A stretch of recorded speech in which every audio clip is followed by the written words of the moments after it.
जय श्री कृष्णा। आज हम बैसाख मास महात्म के चौथे अध्याय का श्रवण करेंगे, जो कि इस प्रकार है।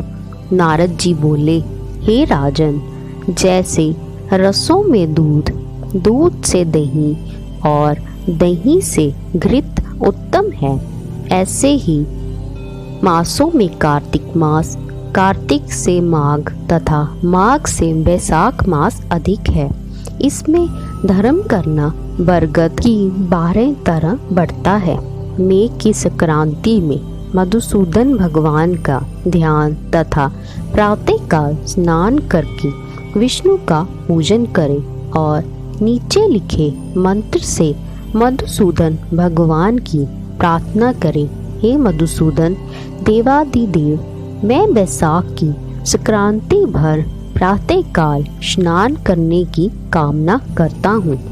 आप इसे निर्विघ्न पूर्ण कीजिए। मैं अर्घ देते हुए कहें, हे मधुसूदन, आपको अर्घ देता हूँ, इसे भली भांति ग्रहण कीजिए।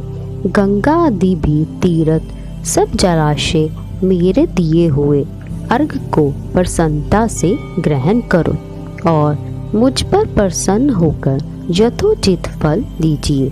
फिर वस्त्र पहनकर अनेक कार्यों को करें। फूलों से भगवान का पूजन करें। विष्णु भगवान की बैसाख मास संबंधी कथा सुनने से वह कोटि जन्म के संचित पापों से छूटकर मोक्ष पाता है। पृथ्वी, स्वर्ग और पाताल कहीं भी दुख नहीं होता, कभी गर्भ में नहीं आता और ना कभी माता का दूध पीता है। बैसाख मास में जो तेल मलना, दिन में सोना, कांसे के बर्तन में भोजन, खाट पर सोना, घर में स्नान, निषेध भोजन, दोबारा भोजन, रात्रि काल में भोजन करता है और उत्तम उत्तम कथा नहीं सुनता, ना किसी तीर्थ में जाकर स्नान करता है, ना दान देता है, वह नरक में जाता है और चंडाल योनि को प्राप्त होता है। उससे कुत्ते की योनि 100 वर्ष तक प्राप्त होती है।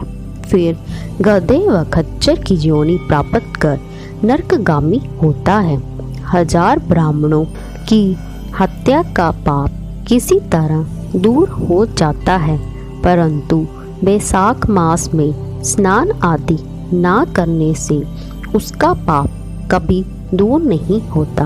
बैसाख मास में नियम पूर्वक कमल के पत्तों पर भोजन करने से सब पापों से निवृत्त होकर विष्णु लोक मिलता है। बैसाख मास में दोपहर के समय मार्ग चलकर अपने घर पर आए हुए जा थके हुए ब्राह्मणों को सुंदर आसन देकर जो उनके चरणों को दबाता है और चरणोदक को अपने मस्तक पर छिड़कता है, उसके सब बंधन कट जाते हैं। उसे गंगा आदि संपूर्ण तीर्थों में स्नान करने के बराबर फल निश्चय ही मिलता है। बैसाख मास में अन्नदान व जलदान न करने से पाप और दुख कभी दूर नहीं होते। प्रातःकाल सूर्य उदय होने पर सागर से मिलने वाली सप्तगंगा, जानवी, वृद्धगंगा, कालिंदी, सरस्वती, कावेरी, नर्मदा और बेणी में स्नान करके विष्णु भगवान में मन लगाने से 7 जन्म के संचित पाप शीघ्र नष्ट हो जाते हैं। बैसाख के महीने में बावड़ी में स्नान करने या घर से अलग अप्राकृत गौ के चरणों के रखने की जगह के समान जल भरा हो तो उसमें भी स्नान करने से, हे राजन, बड़े बड़े पाप दूर हो जाते हैं। जो कोई धन संपन्न हो अथवा दरिद्री या पराधीन हो, उसे जो वस्तु मिल जाए वह ब्राह्मण को दान देना उचित है। कंदमूल, फल, शाक, नमक, गुड़, बेर, पत्र, जल और छाछ जो वस्तु दान की जाएगी अपरिवर्तित होती जाएगी। दान ना करने से दरिद्रता आती है। दरिद्री होने से पाप किया जाता है।